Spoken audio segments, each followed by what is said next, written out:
Welcome to Scotch Plains Fanwood, everybody. We're the Blue Devils taking on their rival, Scotch Plains. But, Chris, these two teams head in complete opposite directions. Westfield 7-0, Scotch Plains 0-8.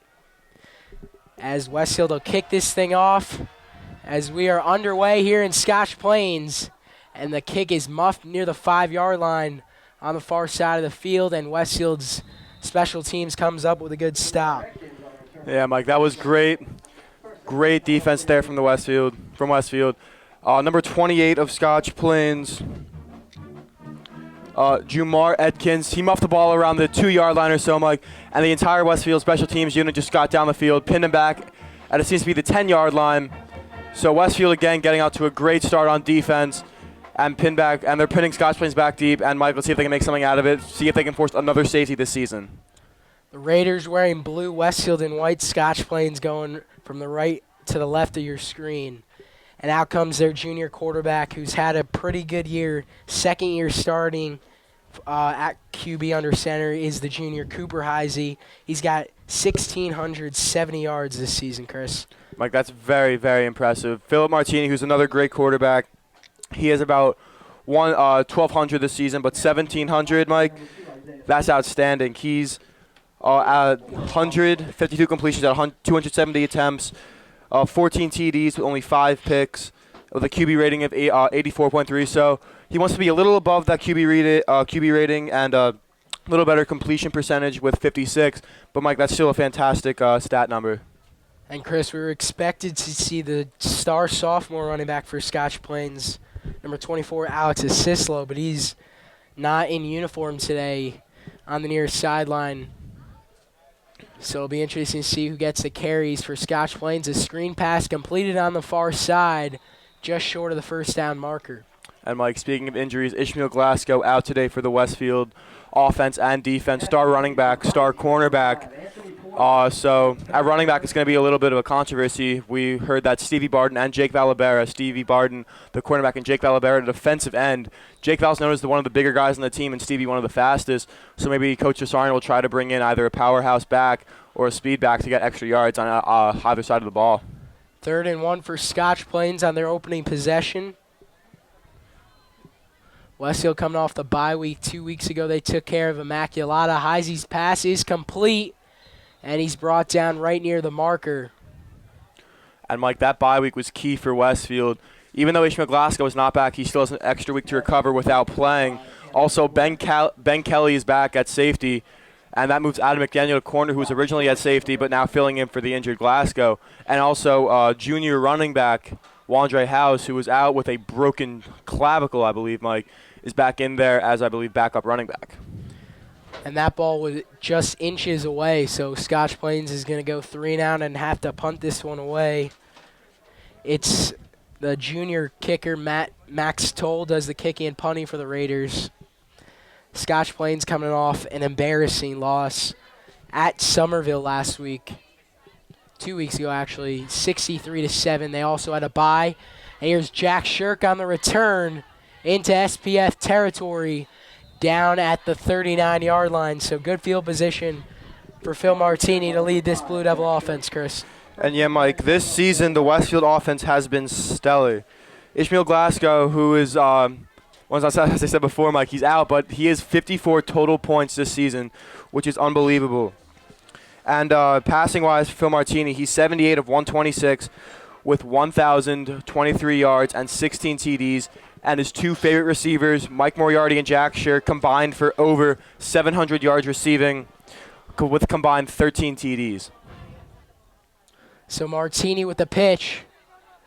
Anthony DeBella gets the carry, and it's a good pickup.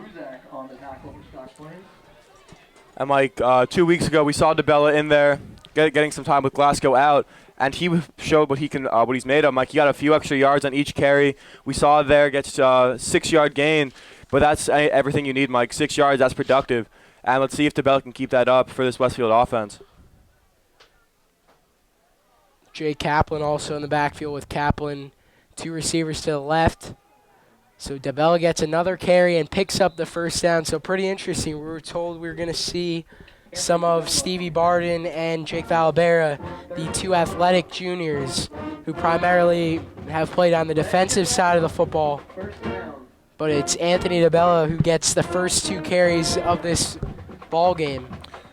Yeah, Mike. Coach Sarno has he has confidence in his very young and a little inexperienced back, but he's getting the job done. He got him the first down on 2 running plays, but he's breaking them out right here, going with a 3 wide receiver set with McDaniel coming in on the far side, Moriarty in the slot, and Jack Shirk near side with Dombrowski in at tight end and Kaplan in the backfield.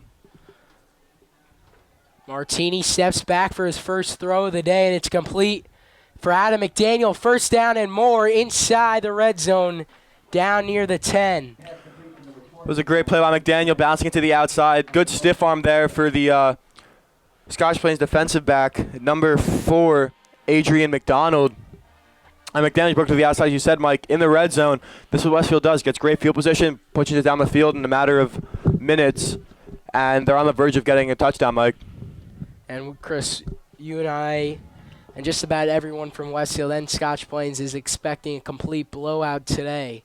As DeBella gets the carry up the middle, good push from the O-line down inside, right near the 5. Last year, Westfield took care of Scotch Plains 42-10, and this one's going to get ugly real fast. Yeah, Mike. I mean, Westfield, they're just not stopping right now. DeBella with another huge carry of 6 or 7 yards, and he's just getting the job done. Martini also, great quarterback in the pocket. We've seen him scramble a few times lately with a few rushing touchdowns. But he's known for pocket passer, finding Moriarty and Shirk down the middle of the field. Moriarty rolls to the left under pressure, and he's sacked. Sack on the play by number 48, Robert Fallow. Robert Fallow, the junior strong safety, comes up with a sack. Big play for Scotch Plains. And Mike, it's more than likely Coach Sarno's going to go with the passing play here. But we've seen Martini get the job done when they're at their own 50, at the 50, their own 40, and now they're in the red zone. We've seen most plays with Shirk and Moriarty cutting across middle of the field, kind of like a skinny post, sometimes even just a regular post, but also with fader outs on the sideline. 3rd and 15 to the end zone. Martini under pressure, takes a shot as he throws, and just through the hands of Jack Shirk. Incomplete. Mike, that was a little high. Jack Shirk had no one around him. If Martini just got the ball down just a little bit, that could have been for a touchdown, Mike. And it seems like Moriarty's going to attempt a field goal. We saw week 1 he missed against Linden, so I believe, Mike, this is his 2nd field goal of the season. Well, it's his 3rd. He missed one against Immaculata. 3rd. No, Mike, sorry. I wasn't at that game, so... 32-yard field goal for Mike Moriarty. Shirk on the hold, and the kick is through the middle and good. Westfield, once again, puts the first points on the board, up 3-0 early on here in Scotch Plains. Field goal attempt by Westfield is good. We have a score. Westfield 3, Scotch Plains. And Mike, if you were Mike Moriarty right here, would you again go back to kick it to number 28, Jumar Edkins, who muffed it the last time? Or just kick it any way you want to? Yeah, I just think he'll do a normal kick, not really pick out anybody in particular. Great day for some football here on Saturday afternoon. Both bands here. See the Westfield band on the far side. Number 9, Justin Sanders, number 28, Jamal And pretty good crowd. But Mike, not as good as Westfield versus Scotch Plains soccer game last weekend against Kane. I know you were there, Mike. I couldn't make it, but just tell me, how electric was it for the Westfield sideline? Yeah, it was a great win. Whole school was there basically. And Blue Devils came up with a big win, a game they weren't really supposed to win. Scotch Plains, they're known for their soccer team, but Owen Probilski and Pierre come up with the big goals. Westfield wins 2-1. Colin Burkle had the huge save on the penalty kick. Yeah, Mike, that was one of the best hits I've ever seen. That was just a great night for the school. So Moriarty sends this one off to the same spot as that first kick. And this time it's caught, but it was spun around a little bit. And again, basically the same exact play as the first kickoff. Ball goes to the same spot. Atkins returns it. Had to spin around. He's brought down right near the 10. Yeah, Mike, a little over pursued by Dombrowski. Could have pinned it back even deeper at around the 6 or 7 yard line, but still great containment by the Westfield special teams unit. Pins them back at the 13-yard line, 12-yard line. And yeah, Mike, Scotch Plains is pinned back exactly where they were as last time.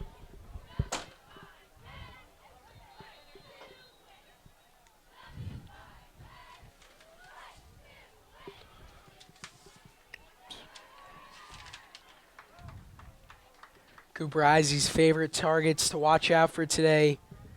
This junior wide receiver, Dwight Layler, has got 477 yards and 4 TDs. And the sophomore, Stewart, who's got 7 touchdowns receiving.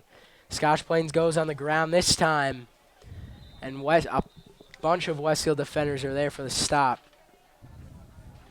Kamar Ekins on the carry for the Raiders.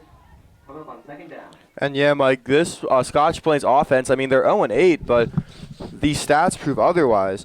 As you said before, Alex Slizlow is out for today, but he has 517 rushing yards.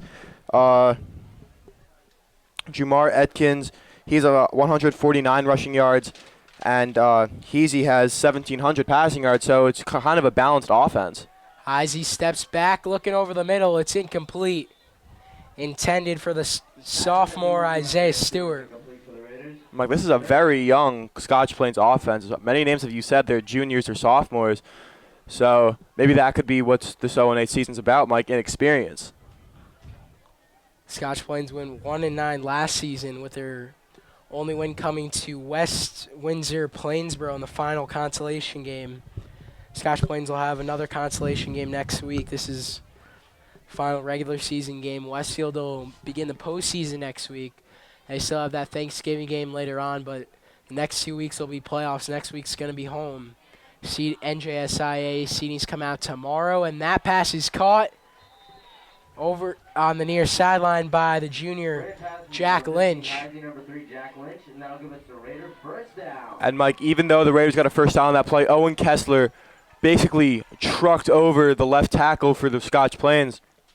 He just bulldozed them. Kessler has 12 sacks on the season, leads the team in tackles with, I believe, 55 plus, Mike. Just having an outstanding season. I'll get a stat on that in a second. Heisey looking to his right, but it's, his left, incomplete.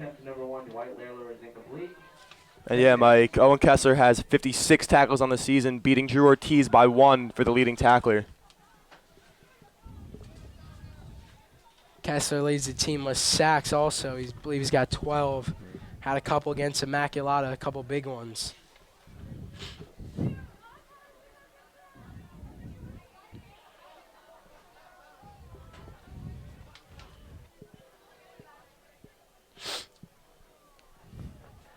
Second and 10, halfway through the first quarter. Here in Scotch Plains, 2 receivers on the near side. Heisey under pressure and just throws this thing away. Westfield looking for the intentional grounding, and there it is, late flag. Yeah, Mike, good call there by the ref. Heisey, he literally just threw it to the sideline. Not a receiver in sight, and I'm pretty sure he was still in the pocket. So, yeah, Mike, that's definitely intentional grounding. So it's going to be 3rd down, and wherever we threw the ball from, Mike.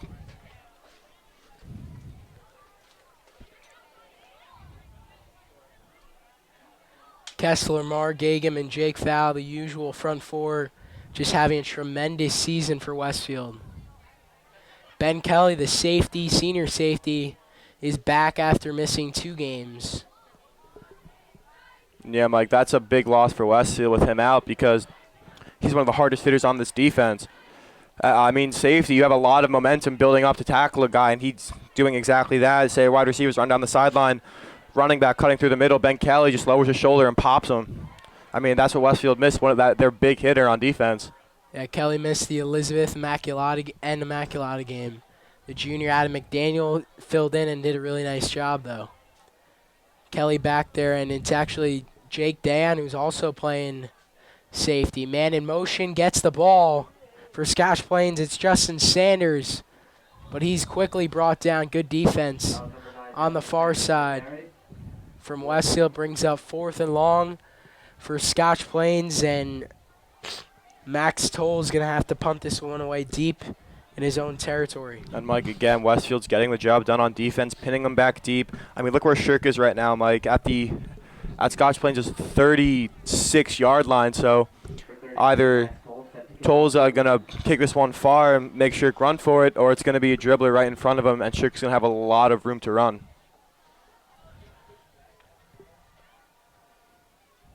Toll all the way back in the end zone, nearly blocked. Shirk almost fell down, muffs it, but he's got room to run. Shirk through the middle, powers his way inside the 20-yard line, down near the 15. A great run from Jack Shirk.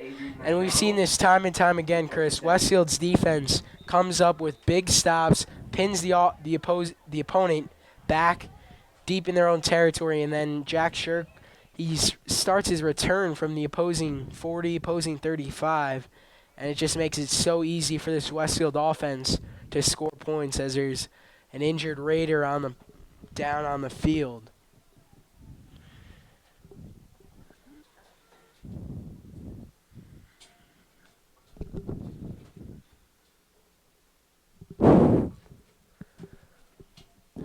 It's number 8, Darren Jeter, the senior, but he'll get helped up. Never mind. Excuse me, it was number 9, Justin Sanders. Able to walk off the field on his own power. And Mike, Westfield, again, they're having amazing field position. We usually see him around the 40, 45-yard line, but now Jack Shirk, amazing 15-yard return, just lowers his shoulder, goes down with it, and they're at the 20-yard line, 16-yard line between there. Can't really tell, but just amazing field positioning, Mike. Kaplan and DeBell in the backfield, 2 receivers to the left. Martini on the play action. There's Moriarty from the screen. Breaks off one defender on the sideline for about a gain of 8 yards. Good play from this Westfield offense. Mike Moriarty just lowering his shoulder, showing his muscle there. Spun off number 85 of Scotch Plains, Brendan Barrion, and it got, instead of a 1-yard gain, Mike turned into a 6-yard gain. So great play there by Moriarty, creating yard after catch. And now Westfield, it's about a 2nd and 4. See what they can do now. This one's a carry to DeBell up the middle. And he's brought down near the first down marker. Number 77, Nick Smith on the tackle. And Mike, here we see Jake Valabera coming into the game. We said before, maybe Val's in there just to block or either power through, get those few extra yards. It's about a 3rd and 1, 3rd and 2 opportunity. Yeah, 3rd and 1. Maybe we'll see him for the short yardage goal line package, being about a lot bigger than Anthony DeBella. Yeah, Mike, we also see that with Owen Kessler So and there, Jeffrey Gagum. Valabera gets the carry, and there he goes up the middle, picks up a first down just shy of the end zone. 3:45 left in the opening quarter. First and goal coming up for West. And now Owen Kessler and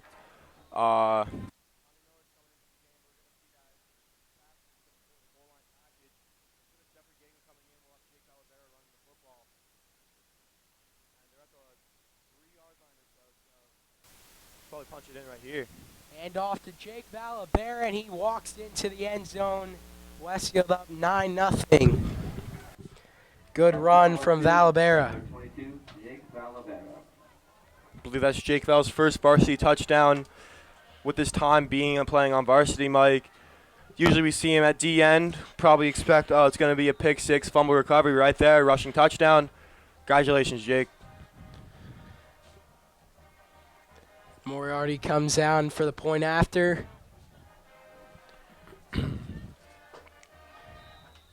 And the kick's good. 10-0 Westfield. Moriarty now 29 of 31 from extra points on the season, 1 of 3 from field goals. Scotch Plains offense having a very tough time getting any yardage or moving the ball. And 2 drives, and both were very similar results, with Westfield's defense just pinning him 3 and out deep.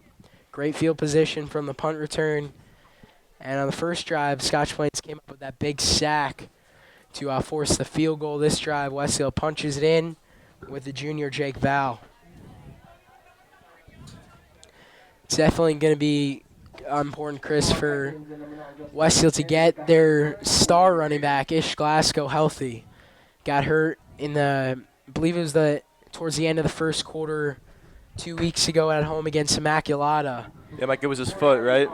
Yeah, I believe it was his left foot, and he's got a brace on over there on the Westfield sideline. Out today, most likely out next week, but they're definitely going to need him in the state championship, and as the returners just brought down, good defense right there. Great tackle there by the senior Connor Scanlon, getting down the field, wrapping him up, throwing him to the ground. And Mike, going back to Glasgow, we'll probably see more of Jake Valabera and, as I said before, Stevie Barden, but also Wandre House is healthy again, and he's probably going to be the starting running back next year, Mike. So maybe Coach Sarno will try to get him to the game, get him some experience for next year, but also try and get him some playing time this year, get him involved with the offense. He's a good player, Mike. He's fast, he's strong, but he doesn't have the size as Ish Glasgow does.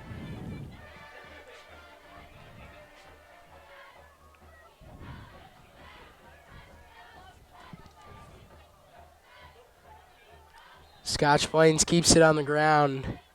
Not much yardage there, though.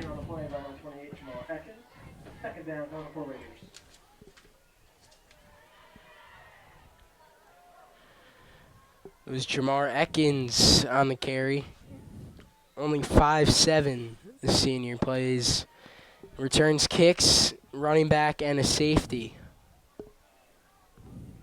It's like Ish Glasgow, Mike. Cornerback, running back, kick returner. Heisey's pass is complete and brought down quickly by Shea Elliott, the junior linebacker.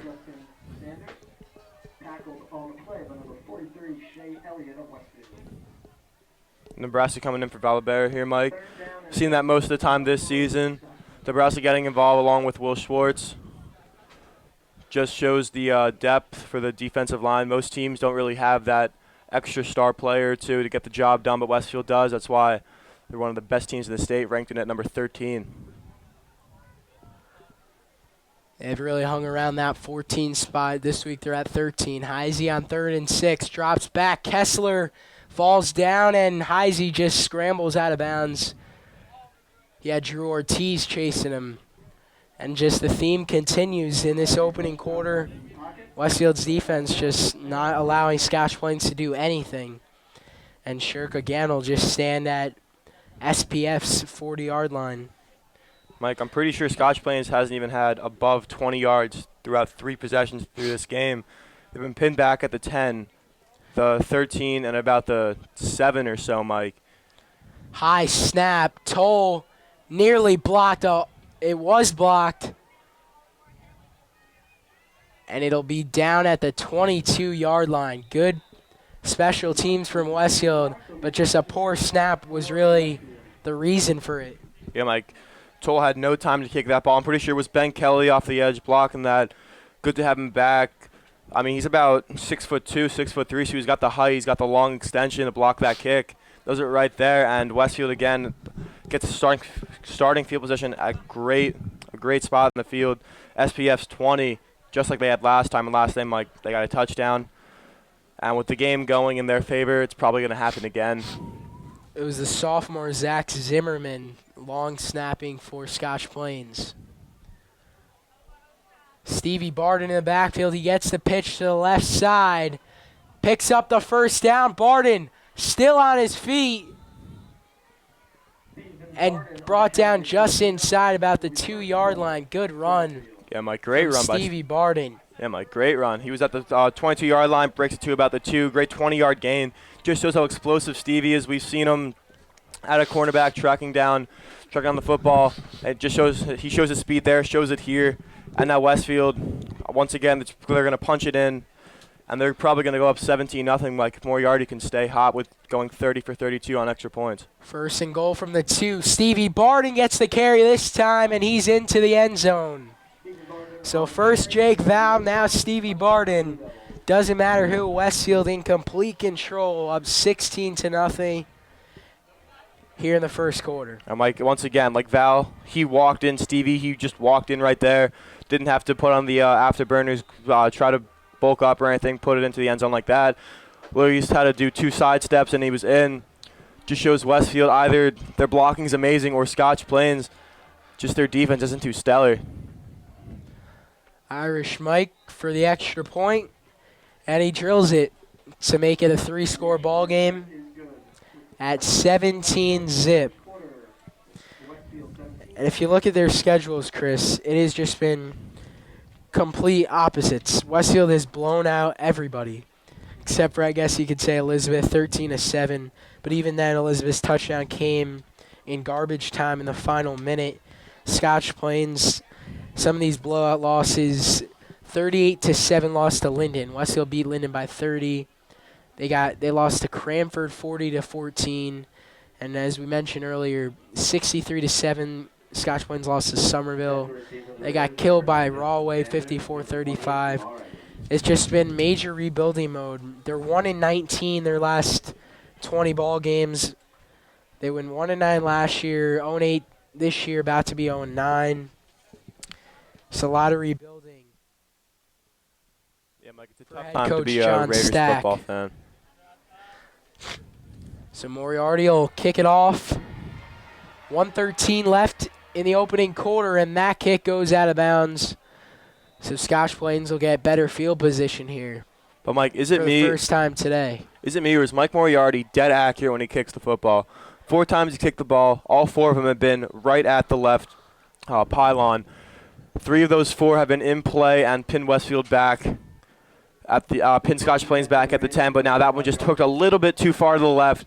Scotch Plains with their biggest, not biggest, but best field position they've had all day at the 35, their own 35-yard line, and that doesn't even come off their own offense. It's just come off a bad play from Westfield.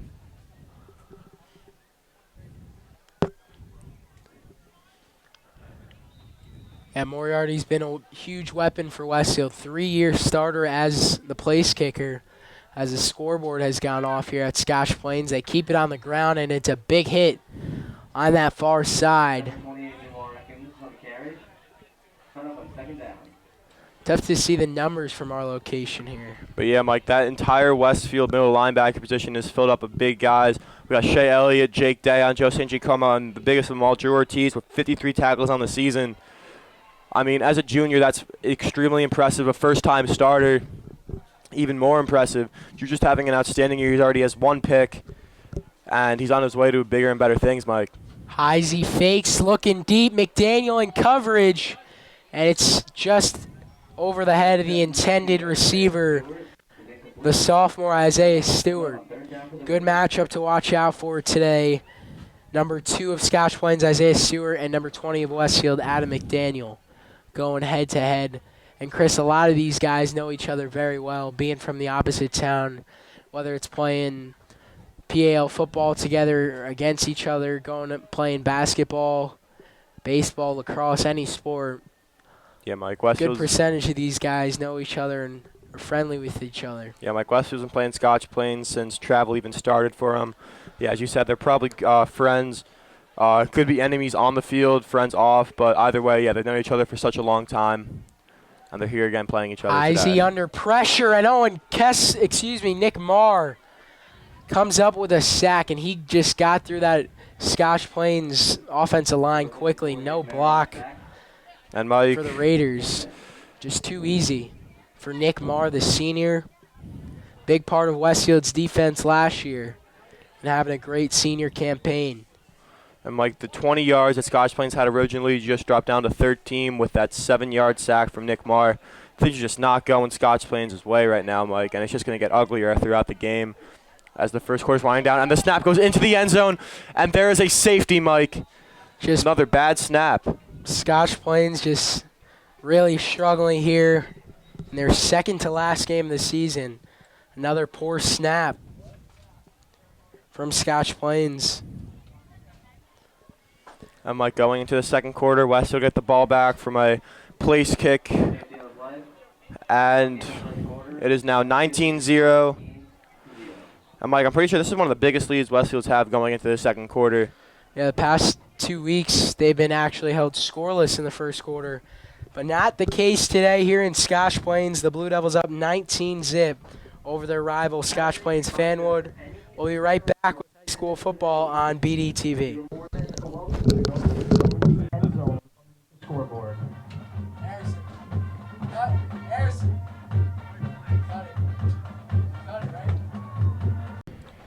So welcome back here to Scotch Plains. It's going to be a place kick from the 20-yard line after the safety. Nothing going right for Scotch Plains through that opening 12 minutes. And it's a squib kick near the 40, picked up by Ian Humphrey, the senior. And not Chris, what was the point of that right there from Scotch Plains? Mike, I have honestly no idea. I mean, the entire second line back for Westfield is all receivers and defensive backs. So they obviously have some good hands. Right there, they just kicked it right down the middle of the field to Humphreys, who's the, I believe, backup wide receiver. He gets some action, Mike. But that just puts Westfield in better field position. If they kicked it down the field, they probably could have got him around the 50 or so, maybe even back more, who knows. But right now, Westfield, again, has amazing field position. Not as the 2 times before at the 20 or so, about the 37, but still, they're in enemy territory. DeBella gets the carry from the shotgun, and it's a good run for DeBella. Anthony DeBella is putting in some work right now, filling in for the injured Ish Glasgow. He's getting about 5-6 yards per carry, which is outstanding. He doesn't have a touchdown yet to his name, but throughout the game it'll probably happen as we see him and many other backups getting into the game, like probably offense and defense, because, again, Westfield looks like they're about to run down the field and score another touchdown. They picked up 32 yards in their last game against Immaculata. Martini looking at the sideline. It's complete out to Jack Shirk, and he picks up more after the reception. Only his second time, I believe, Westfield's completed a pass today. They've really just kept it on the ground because they haven't needed to throw the ball. Like, they just want to get this game over with. I mean, it looks like they're going to win, but for right now, they just want to wind down the clock, do what they can. As we've seen before, they usually don't take their time getting to the line of scrimmage, but now, they're just doing anything they can just to slow down the pace of this game or speed up the pace and put the ball on the ground and just run out the clock. The carry up the middle for a few yards to bring up second about 7. 10:40 to go now in the second.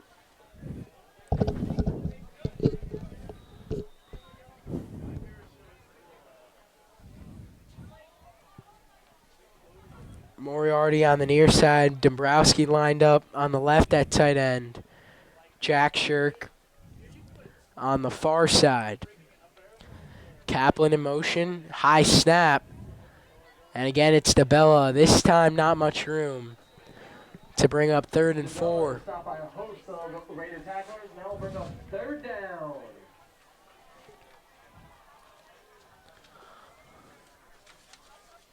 And Mike, looks like Stevie Barton's preparing to go into the game, walking down near Coach Heyman and Coach Cesarno, who are the ones who send the players into the game. But right now it's 3rd and 5. Phil Martini is in the backfield with Jay Kaplan, Anthony DeBella, and Mike Moriarty near side, Jack Shirk far side. Mike, I'm pretty sure Coach Cesarno is going to let Phil throw it here. Martini looking for Shirk. Incomplete, but I believe there is a flag. Couldn't tell if that was a flag or a leaf for a second, but it was a flag. But 9.5 left, and it's going to, I believe it's going to be pass interference on the defense, and yes, it will. And Mike, yeah, there seemed to be some contact there. Shirk was going up for the pass, and I'm not sure who the defensive back was, Mike. I believe it was number 6. Rob Nugent. Rob Nugent there, who probably got a hand on Shirk a little too early, caused the pass interference. But now Westfield at the 6-yard line of SPF, first and goal. And Jake Valabera is in the backfield again, Mike, as we've seen before. That was a tough call on Nugent, sort of a bang-bang play. Kaplan again in motion, and this ball was on the handoff. Westfield loses it. But the Blue Devils do recover. Just a miscommunication right there from the handoff. Phil Martini giving it to Valabera.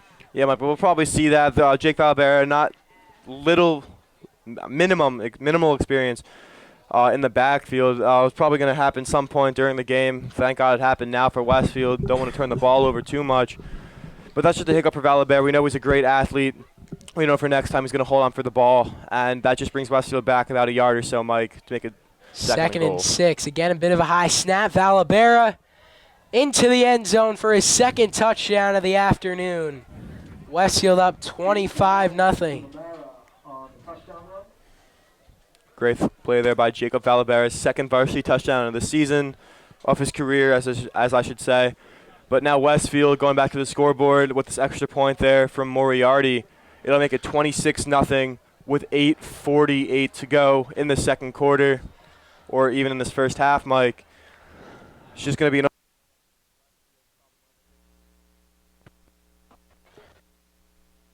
Yeah, and I think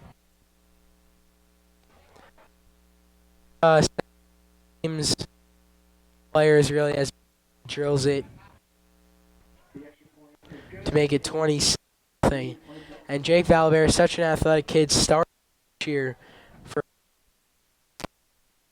20 wins, 6. Not 100% sure about that. He had a few home runs too, Mike. And he I believe. hit a home run. Had great role on varsity last year on the playing defensive end, starting this year. And who knows, next year he might be asked to play quarterback because it's going to be used to play in a PAL, so it's going to be a big question. Yeah, Mike. Who's going to be under center for the Blue Devils in 2017? Yeah, Mike. I played with him 8th grade and freshman year. He was a good quarterback. He's one of the biggest kids out there, so he's got great vision, everything going on. He's accurate. He's also a quick. He knows what to do with the ball. He knows how to get it places, when to get it places.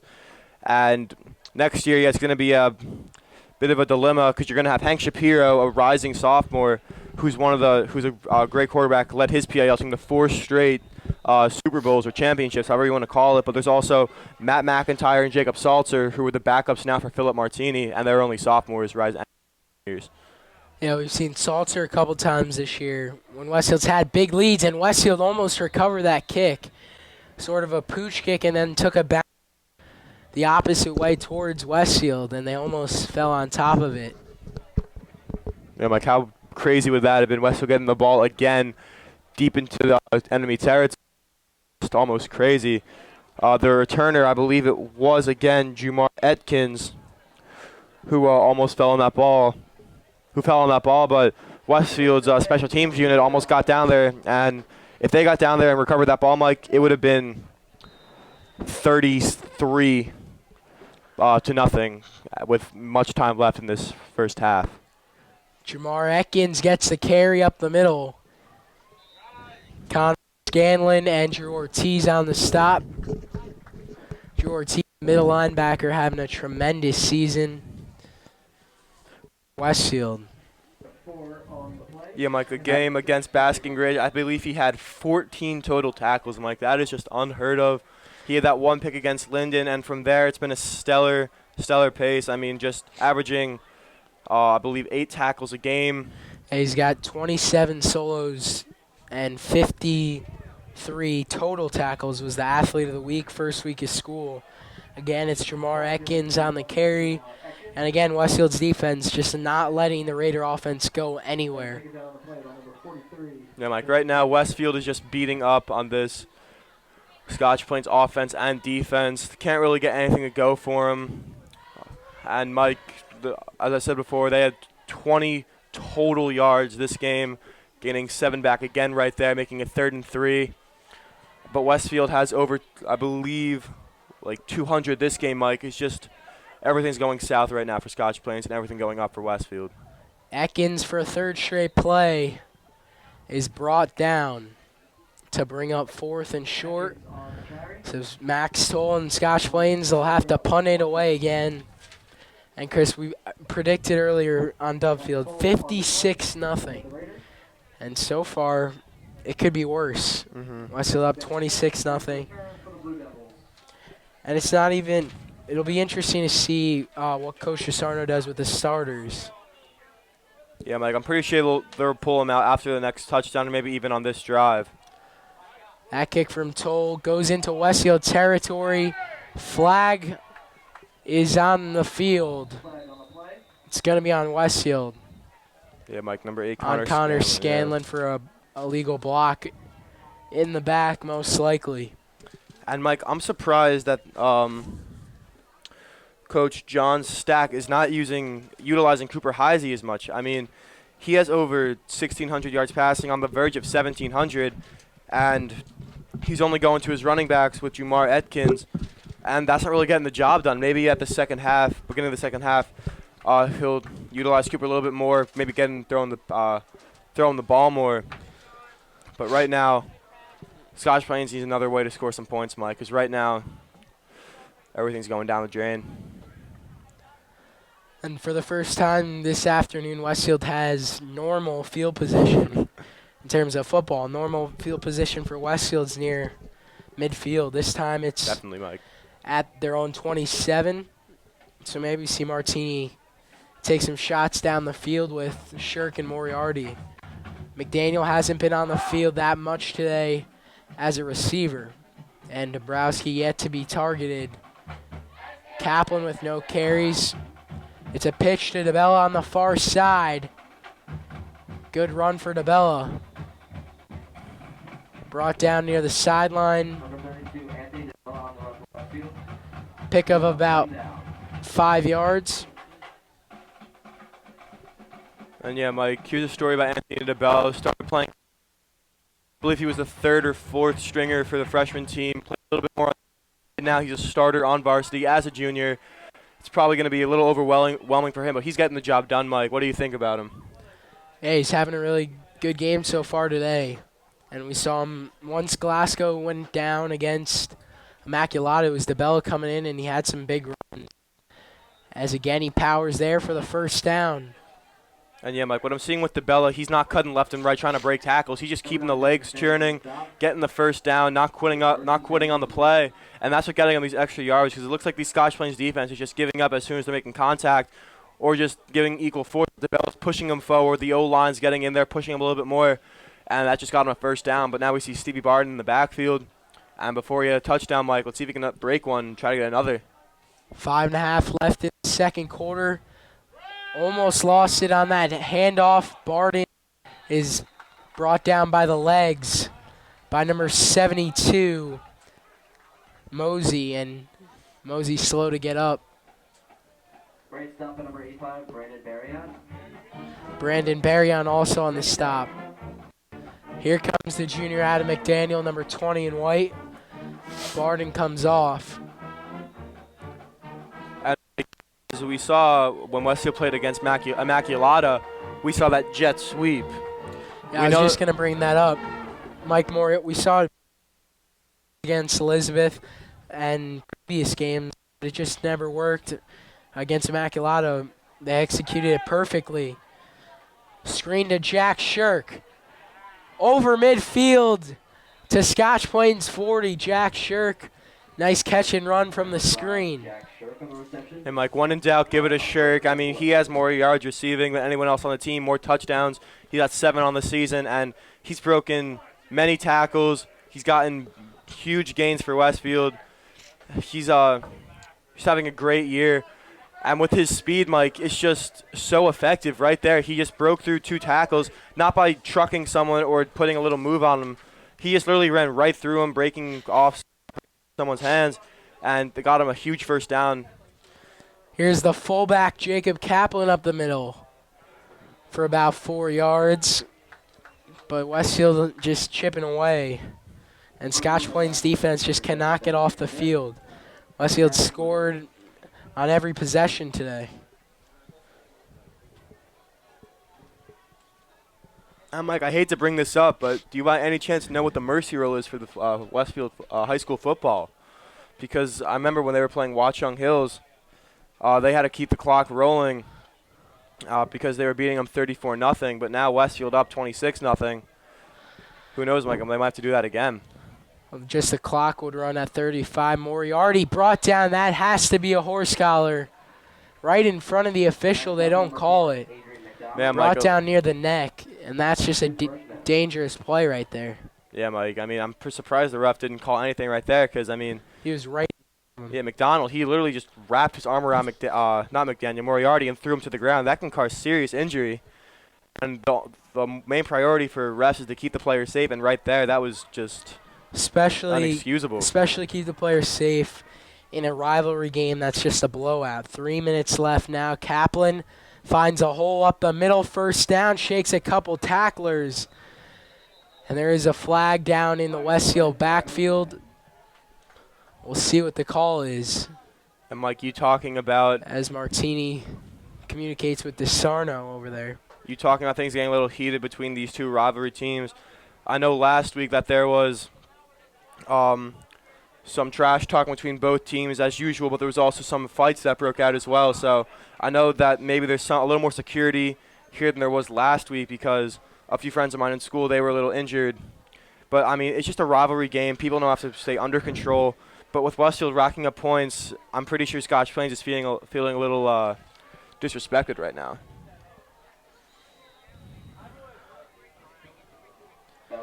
So it was a hold on Westfield, so brings it back to the 39-yard line for a 1st and 22. All 3 timeouts left for Westfield with 2.5 to go. Martini drops back. There's a screen of Kaplan. Picks up basically the yardage back for a gain of about 11 yards. Near the 30 to make it 2nd and 11. Clock ticking. Blue Devils up 26. Zip. We saw against one of the most entertaining plays this season, Chris. It was the first half winding down. Westfield was up 14-0, and they go for it on 3rd down. They get stopped. They don't have a timeout left, so the clock's winding down as Kaplan goes up the middle, almost lost the football, able to hold on to it. But anyway, they get stopped on 3rd down, clock's ticking. They got to hurry up. Martini hikes it and then finds Dombrowski in the corner of the end zone for a touchdown. Yeah, Mike, I wish I was at that game. That was Dombrowski's first touchdown of the season, and it was a nice one, back corner of the end zone. And that's what got Westfield going. It basically sealed off the game for their win, and it was just a great game to be at. I know it was senior day, Mike, so it was really cool there for the seniors, one of their last home games at Westfield except for the playoffs. But I know it was just a great day all around. On 3rd and 10, Martini finds Shirka for a first down inside the 10-yard line. So 1st and goal for Westfield, good connection. They were recently picked for one of the top QB wide receiver tandems in New Jersey, Phil Martini, Jack Shirk, the duo of seniors. And yeah, Mike, longtime friends having a great final season wearing the Westfield blue and white. And yeah, Mike, at the beginning of the season, we thought it was going to be Martini and Moriarty. We've seen Shirk step up. He's passed Moriarty in both touchdowns and receiving yards, and that's why they're one of the best duos in the state.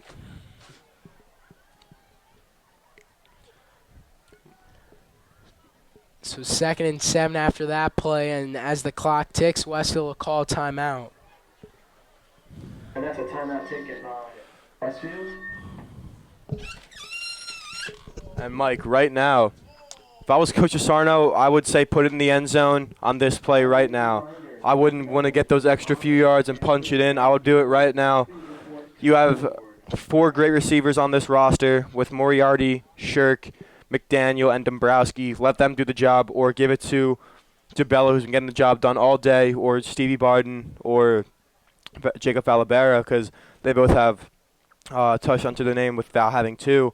But it just shows how good this Westfield offense is, having so many options to choose from to put the ball into the end zone. Sometimes it gets a little overwhelming to find the best man for the job, but it's never been an issue for DeSarno because he knows what the best option is, and that's why they're one of the best teams in the state, Mike. Currently at 13 in the state, and that's with all the private schools mixed in there.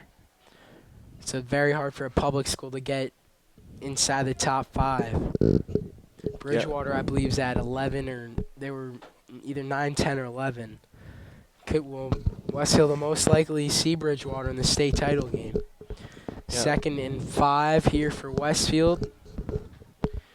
Moriarty near, Shirk far, and Jake Val in the backfield. Play action, Martini, and it's caught. Mike Moriarty for a touchdown as this first half winds down.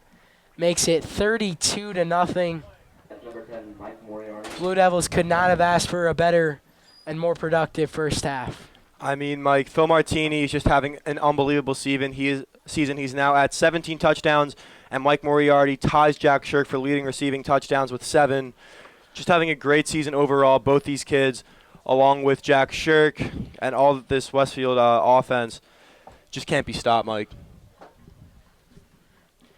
Now Moriarty, as he's done 8 times this year after he gets the touchdown, kicks the extra point, 7 receiving touchdowns, and then had that rushing touchdown against Immaculata, but that extra point is low and wide, no good. That brings us to a score of Westfield 32, your Raiders 0, with 29 seconds left in the first half. Mike, with 29 seconds left, I'm pretty sure Moriarty's going to kick it down the field, and Scotch Plains probably just going to take a knee, get out of this first half, wipe away everything that's happened here, and just go to the locker room, settle down, try to figure out a game plan to get back into this game. Because right now, Mike, it's just hard to watch as a Scotch Plains fan. Nothing's going their way, and everything's just going downhill.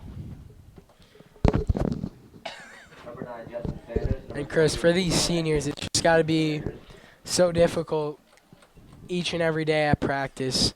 For the seniors, the past 2 years, they were 1-9 last year, about to be 0-9 this year. They got 1 game left, their consolation game,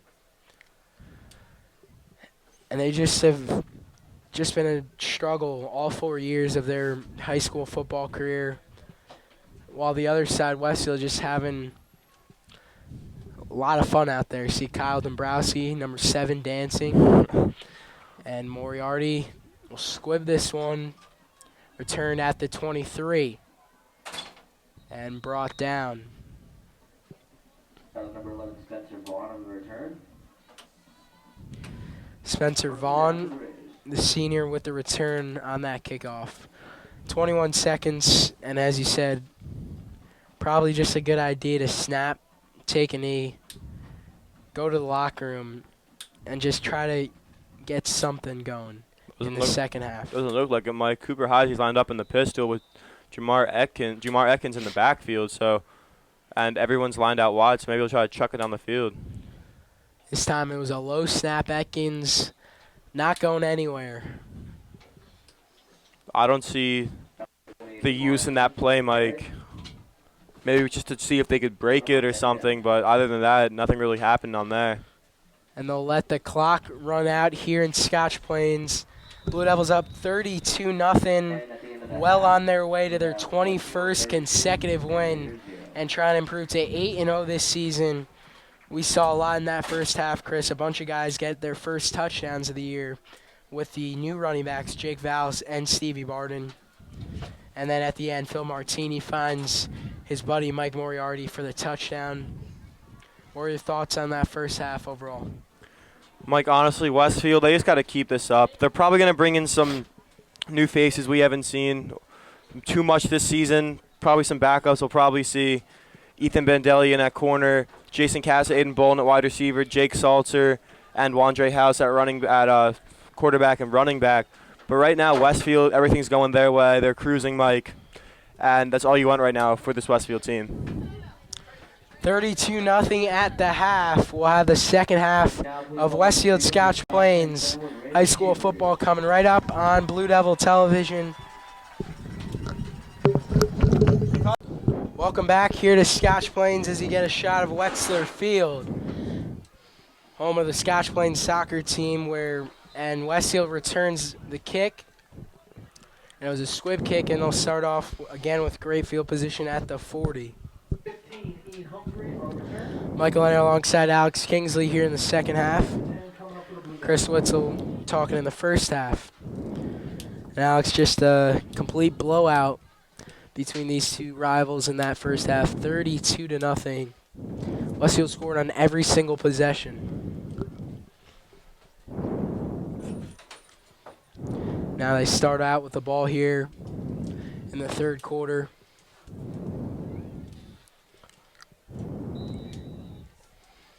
Just Mike, it seems like just Westfield's just rolling, as you said.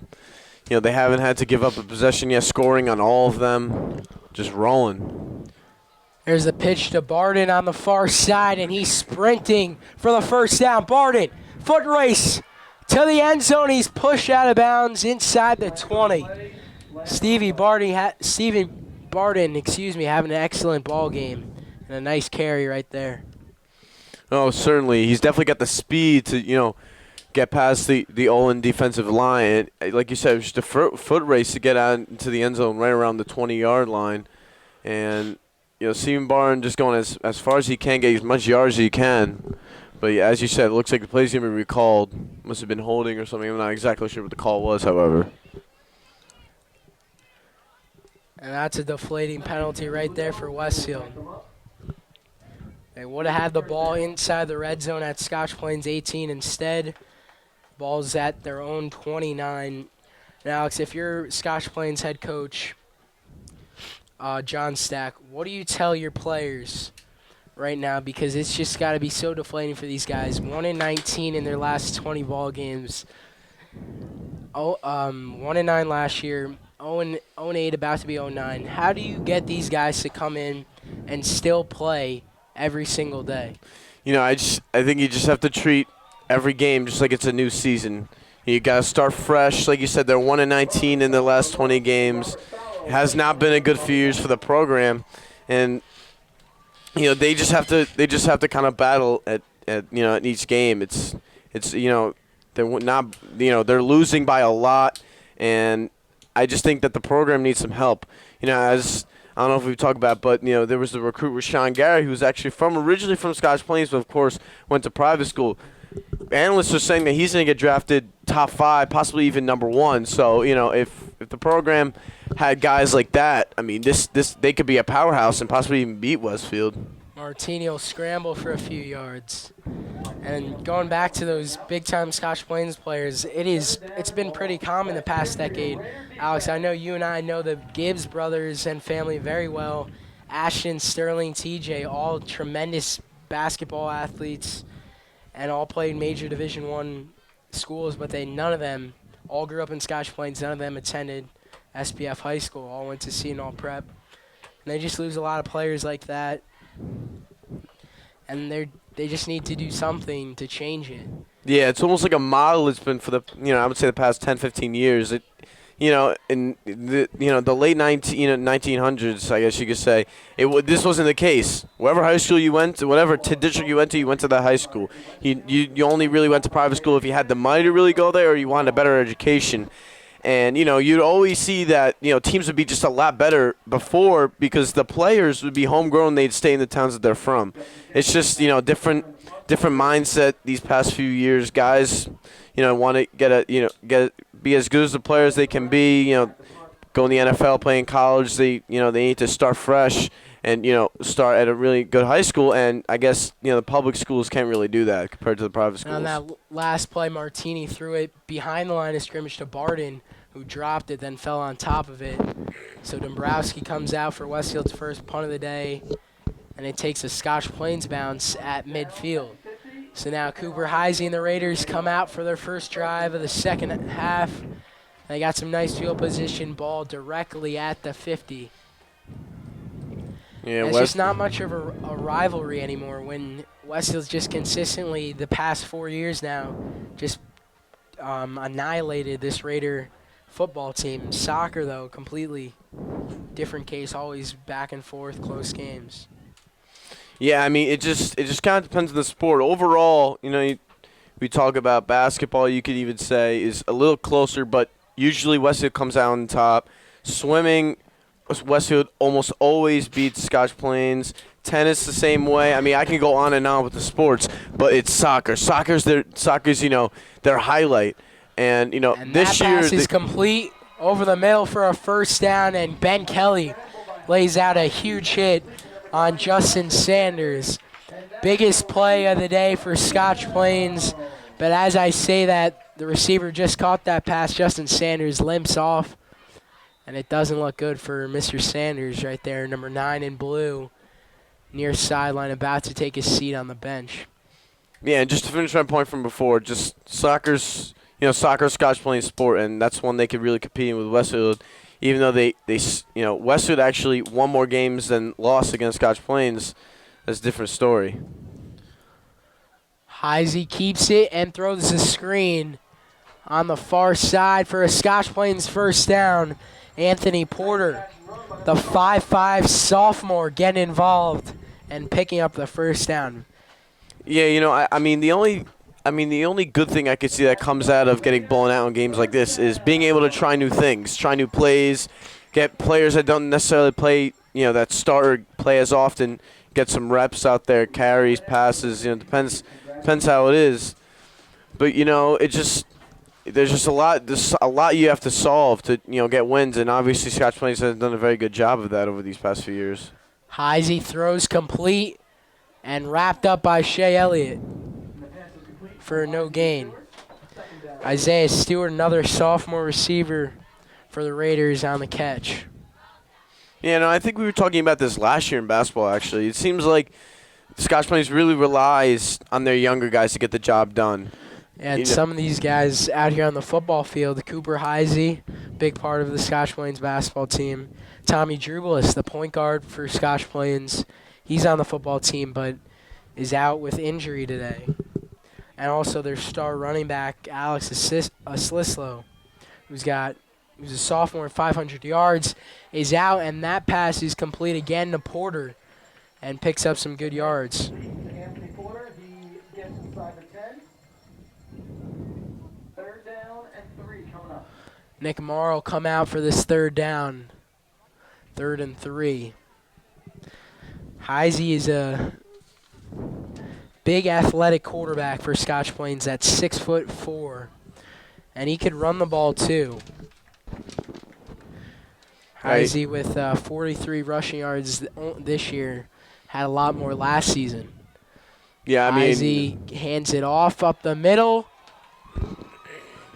and it's a touchdown. No, it's going to be just short. It was Kamar Atkins.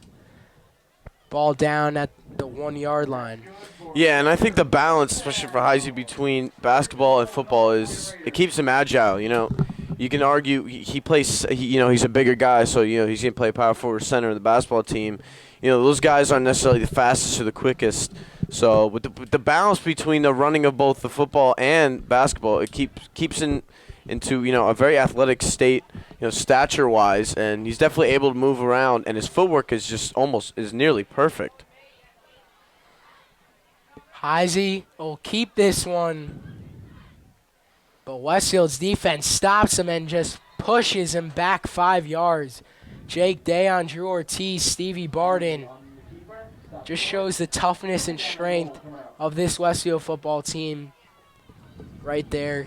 You got a 6'4" quarterback, inches away from the end zone, and this Blue Devil team they don't want any part of him getting in there. I mean, they could be up. Westfield could be up 32-0, and they're still relentless. Even if they were to have their twos in, they're not going to stop. They're going to try on every single possession, every single play, and they will not stop until the game's over. Heisey keeps this one again, and this time he's in. Touchdown for Scotch Plains, something that has not been too common this season. Gets their fans excited. Here in Scotch Plains, Cooper Heisey, the junior, gets in the end zone on a 1-yard QB sneak. Yeah, so far definitely a highlight of the day. The Scotch Plains team started position out really well. They had so far their longest passing play of the day, and they just kept it going, and Westfield defense wasn't able to contain this offense, and finally they were able to score in the end. And Max Stoll drills the extra point to make it 32-7 in favor of Westfield. both marching bands here today. Got to see them perform. Yeah, certainly Scotch Plains one. They're right in front of us here in the booth. Cheerleaders out and about. Student sections, though, not too big. I mean, for Westfield, we were talking about at halftime. Most of them even left. I mean, when you're up 32-7 with, just under 6 minutes left, I mean, there's nothing really to root for. I mean, obviously there's a Westfield win to root for, but, I don't think there could be a comeback, especially with how good this Westfield defense is for the Scotch Plains offense. 5:44 as Scotch Plains sends this one away. Dayon on the return, and a good one out to the 45. First one of the tackles, number 28, Shamari.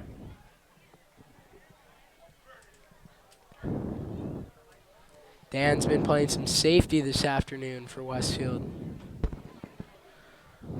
So last possession was the first time Westfield did not score. They had a field goal on that first possession of the ball game, and a bunch of touchdowns. They had that safety, and the last one, Dombrowski had to punt. They start this one at the 45. McDaniel, Moriarty, the receivers on the near side, and Shirk on the far side. Dombrowski lined up on the right at tight end. And it's the senior fullback, Jacob Kaplan, gets the carry. And he's quickly brought down, gain of about a yard or two. First one of the tackle, number 77, Nick. Definitely a big player, 5'11", 195 pounds. I have him listed here on the sheet. Always fighting, always as these running backs and fullbacks go for it, always fighting for the extra yards. Something that this Westfield offense has, done a really good job of with. Moriarty gets the carry. For 42, Vinny Rusak on the tackle. What? Coming up on third down. Under 5 to play in the third.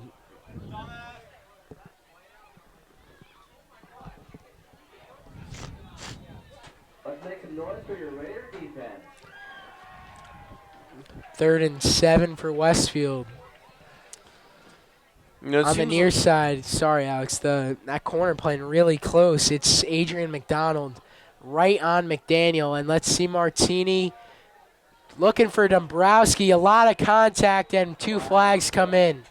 Good call by the officials right there. Yeah, I mean, I was just going to say, so far in the second half, it almost seems like the Westfield offensive machine has just kind of lost their touch so far. Haven't scored yet. We're just over 4 minutes left here in this third quarter. In the first half, they, like you said, scoring on every single possession, whether it was a field goal or a touchdown, most of the time being a touchdown, of course. Yeah, I have to agree.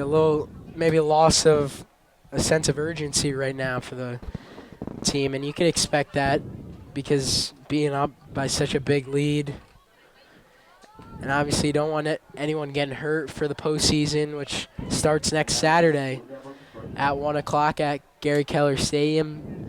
Blue Devils will await their opponent. They'll find out their opponent tomorrow when the NJSIAA releases their brackets and the seeds. Westfield most likely going to be the 2, possibly the 3. Either going to play Bayonne, Union, or Elizabeth. 1st and 10 for the Blue Devils.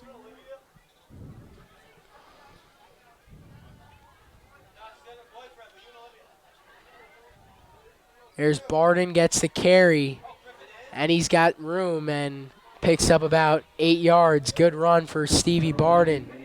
I know we were just talking about how this offense kind of lost its touch, but on almost every single running play, it amazes me how much room there's between the runner and the rest of the defense. Stephen Barden has such a big hole to come out of the line of scrimmage. He was able to get, I would say, probably 10 or 15 yards out of it. But it's just showing, again, we always talk about it, usually the second half. This offensive line does an incredible job. Martini again will keep it on the ground. Barden just too easy for this Westfield rushing attack. Stevie Barden just with ease gets the first down and much more. Now, as we love to give the college football scores on all these anytime it's a Saturday game. Big news for the college football playoff. Number 4, Texas A&M loses at Mississippi State. So that takes out the Aggies out of the playoff race.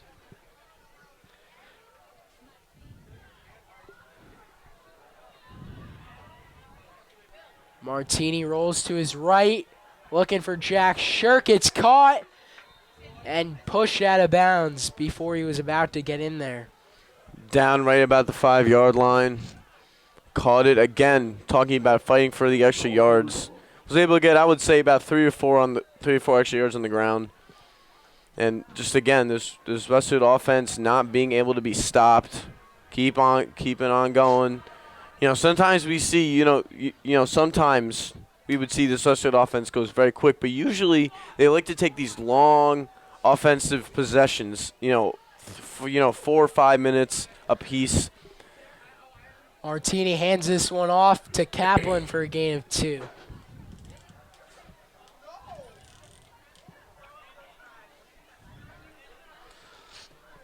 Nice stop by number 72, Easy Emoji. Coming up on second down, Blue Devils. So 2 minutes now left in the third. Third quarter quickly flying by here in Scotch Plains. 2nd and 7. 2nd and goal from the 7 for Westfield.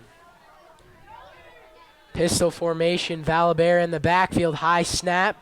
Val gets the carry, and he's brought down, gain of about 2.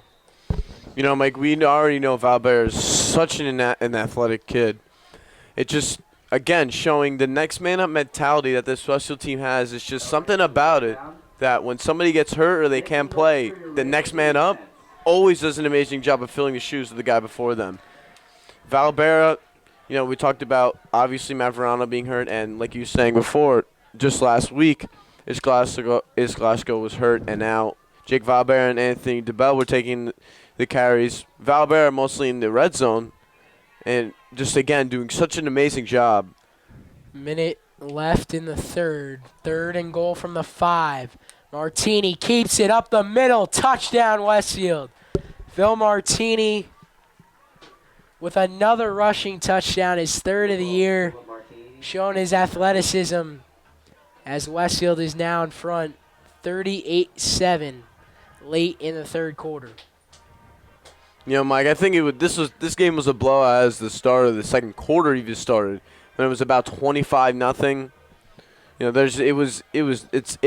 was nearly impossible for the Scotch Plains team to come back, even if they played lights out. This Westfield team is just too good. That kick is good from Mike Moriarty. That'll bring us to 39. That was actually his 4th rushing touchdown this season Seconds to go, third from Phil.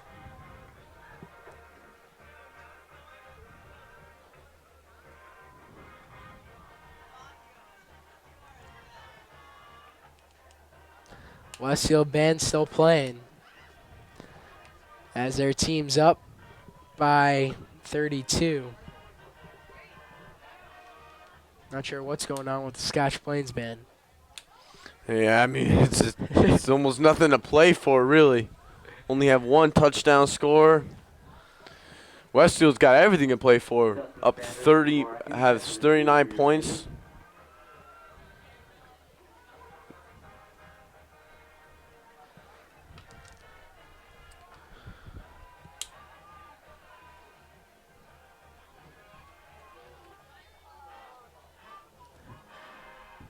Sanders and Ekins back to receive. They've returned all the kicks today for the Raiders.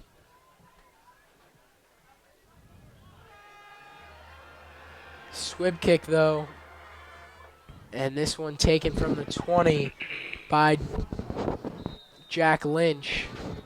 That was number 3, Jack Lynch in the return. Coming up on 1st and 10 for your Raiders.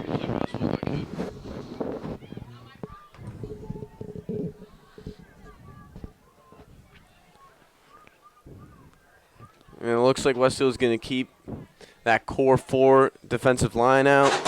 Not going to utilize their younger guys. Well, they bring in senior number 72, Will Swartz.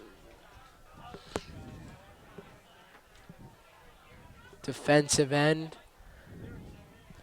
He replaces Valabert on that front line. A little miscommunication there before they get set. Heisey hands it off. And Jamar Ekins, the 5'7" senior, picks up a few yards. Now it seems like a lot of these guys just under average height for a wide receiver and running back. We keep saying 5'7", 5'8", 5'9". Yeah, I mean, it's almost like it's unorthodox to see some of these guys' sizes in there. But, you know, it doesn't really matter in the end of the day as long as they get the job done. Well, they haven't been able to the past 4 years, but that pass is caught on the near side to Isaiah Stewart. And that brings us to the end of the third quarter here in Scotch Plains. Westfield up 39-7. Raiders get their first score. We'll have the fourth quarter coming right up on BDTV.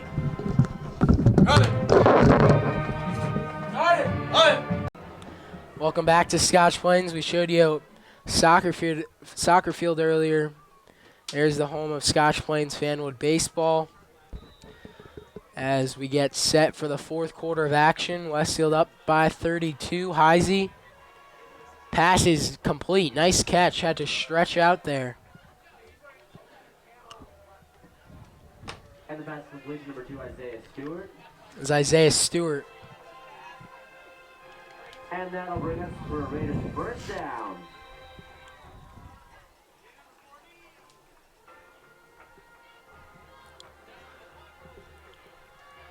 First down for Scotch Plains.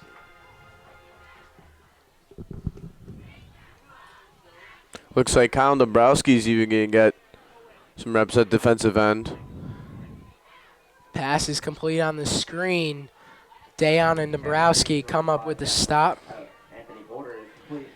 Here's Anthony Porter, listed at 5'5", sophomore. Scotch Plains' backup quarterback is Anthony Porter. 2nd and 10 after that screen didn't pick up any yards.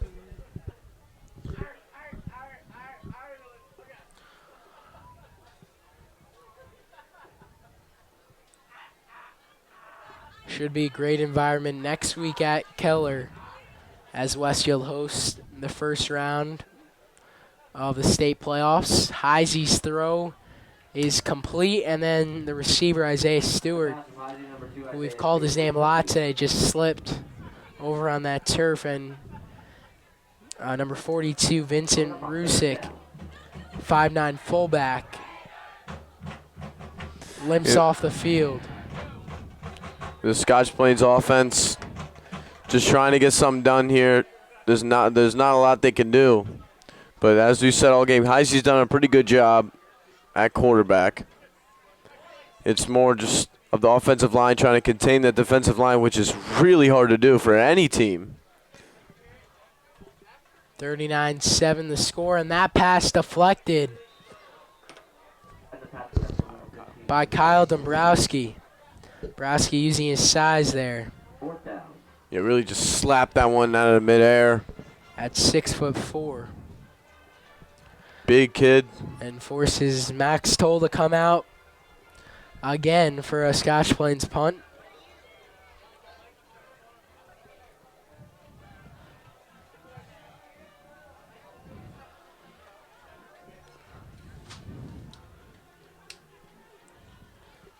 Toll lost it on the snap, able to stay with it. And it's Emmett Smith on the return, penalty marker in the backfield. Again, another example. As we saw, Emmett Smith does not start. So I think it's very good for Coach Chasano to put him in and other guys, especially at his young age, to get experience for the future. They would not be paid, so just say Schluter. Who returned the kick? Who returned the kick? Schluter or Smith? What? Who returned the kick? He would not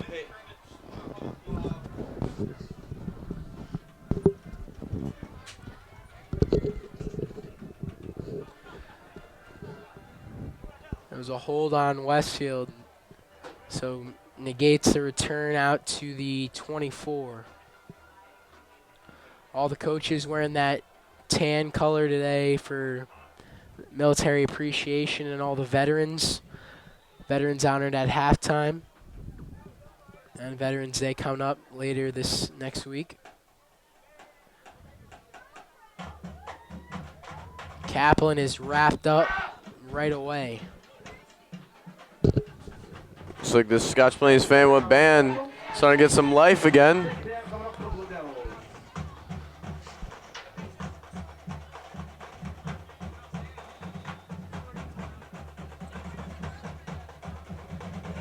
Second and 8 for Westfield. Martini and all the starters still out there.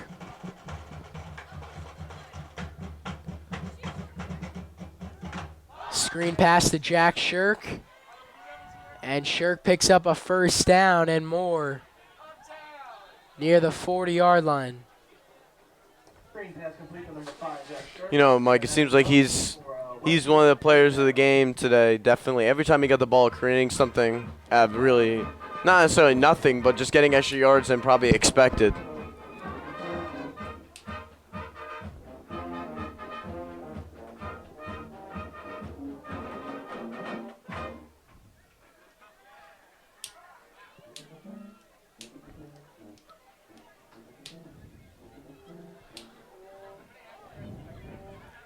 Kaplan up the middle. Westfield just continues to pick up yards, and Scotch Plains defense has had a very tough time getting off the field on defense.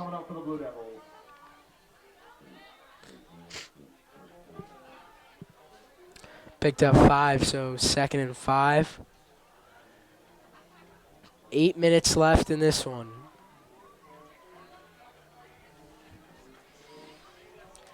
This will be Westfield's 4th straight win over Scotch Plains.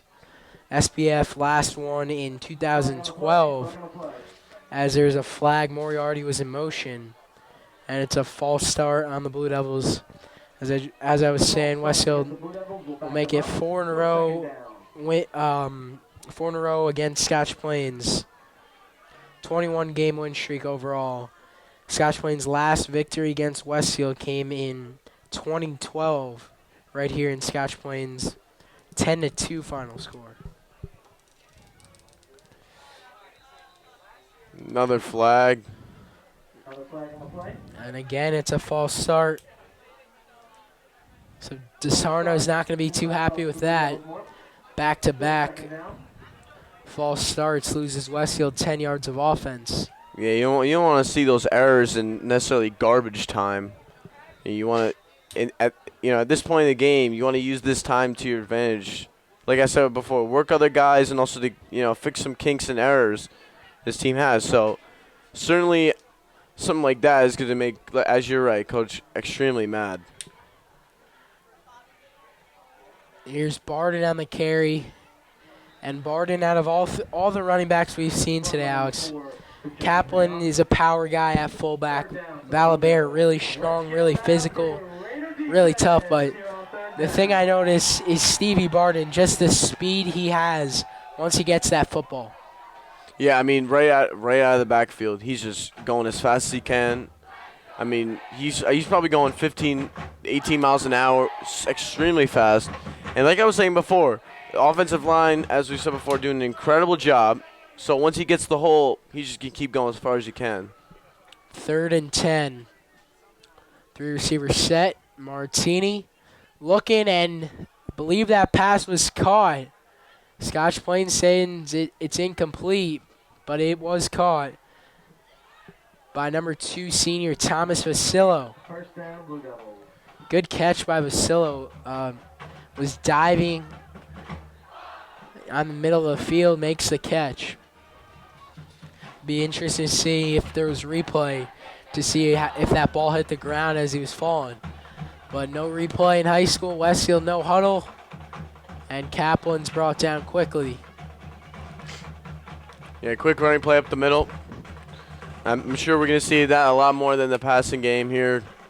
with the final 6 minutes left in the ball game. Second down coming up for the Blue Devils.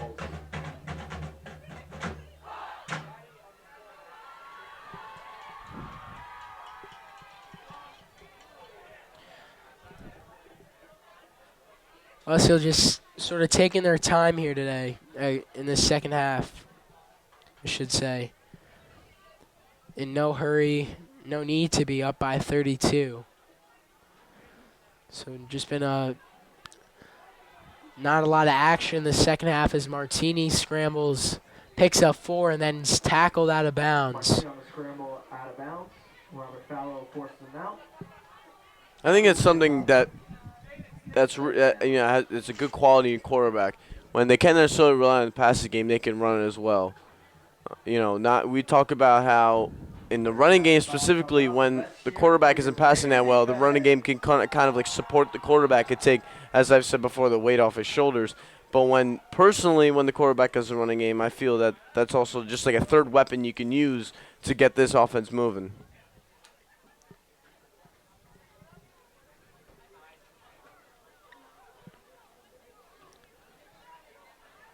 Moriarty in motion, but Martini keeps it.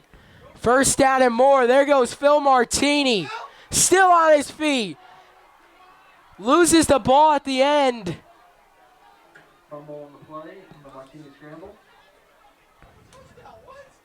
As we await this call, he might have just been tripped up.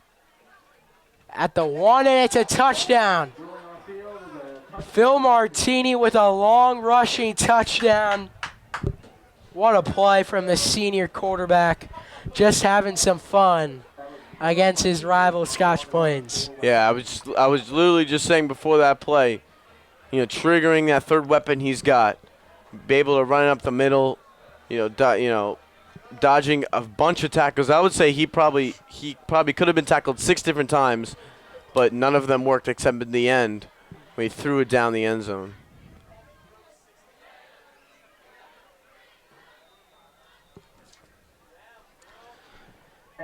And Moriarty drills the PAT The Westfield Blue Devils 40, to make it 46-7. Raiders 7.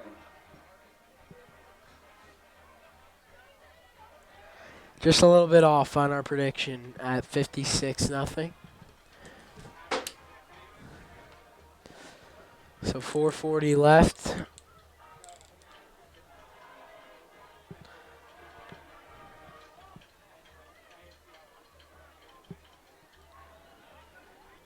Great day to be a Blue Devil.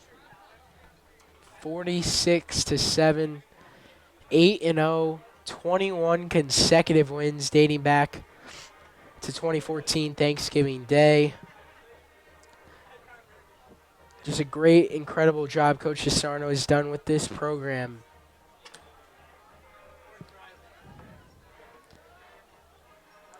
And a state title is, at this point, Alex, with the success they've had, it's expected in this next month. New expectation, as you said, they're probably most likely going to get their 21st consecutive win. Like you said, I mean, it's almost like they forgot how to lose.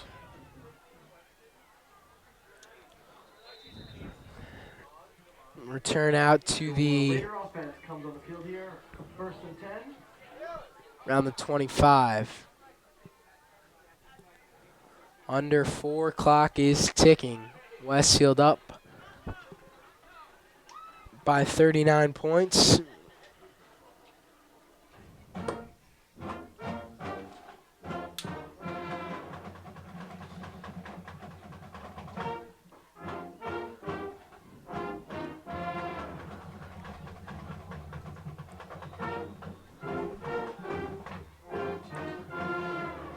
Cooper Heisey still out there.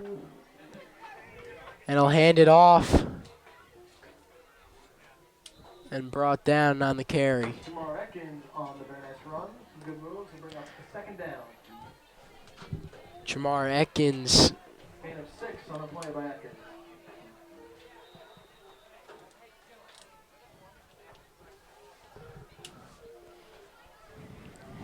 So some subs come in for Westfield. Matt McIntyre, the sophomore, is playing safety. Another carry for Scotch Plains. Jordan Simpson on the field, number 82. Atkins carry is good for Looks like Benny Bontempo also check in. Corey Kanya, number 45, middle linebacker. Ethan Bandelli, number 27. Isaac Montez on that front line. Jordan Simpson in at cornerback. Sean Dwyer in at linebacker. Russell Weber as well. So we see this second unit for the defense, and big hit from Schwartz, and then runner gets hit from behind. Good pressure there from Westfield. Casey Shepard will now check in. Number 57. Under 2 left. As well as Isaac Montez on that D-line as well. Both teams with all their timeouts, but no reason to use them. Pistol for Scotch Plains. Heisey pitches it to Atkins and picks up a few yards to bring up third and about 4. Yeah, I think the last name you didn't mention was also Isaiah Reese in on that defensive line. None of the starters here are playing defense. All backups.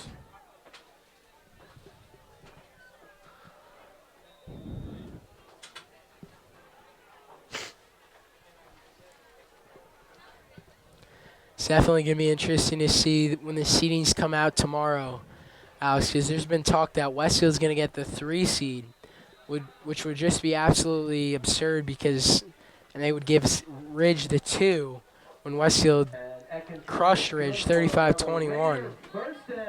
So we'll see what happens officially tomorrow. When Yeah, I the mean, NJSIAA releases their bracket.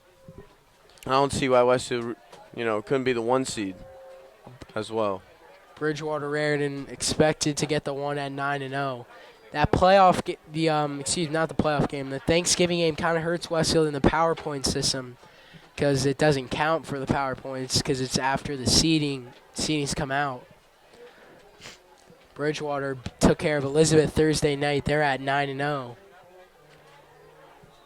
Led by Nick Adanazio, their quarterback. And that will do it for today's ball game. Westfield takes care of Scotch Plains 46-0. Alex, we saw a lot today. Stevie Barden, Jake Valabert get rushing touchdowns. Phil Martini with 2 rushing touchdowns of his own. Showed his athleticism. What were your takeaways from today's Westfield Scotch Plains game? I think the big thing was, I expressed it before, is it was the next man up mentality. So we saw Anthony DeBella get some carries, Jake Valbert, and as we saw, Stevie got a lot of the pitches.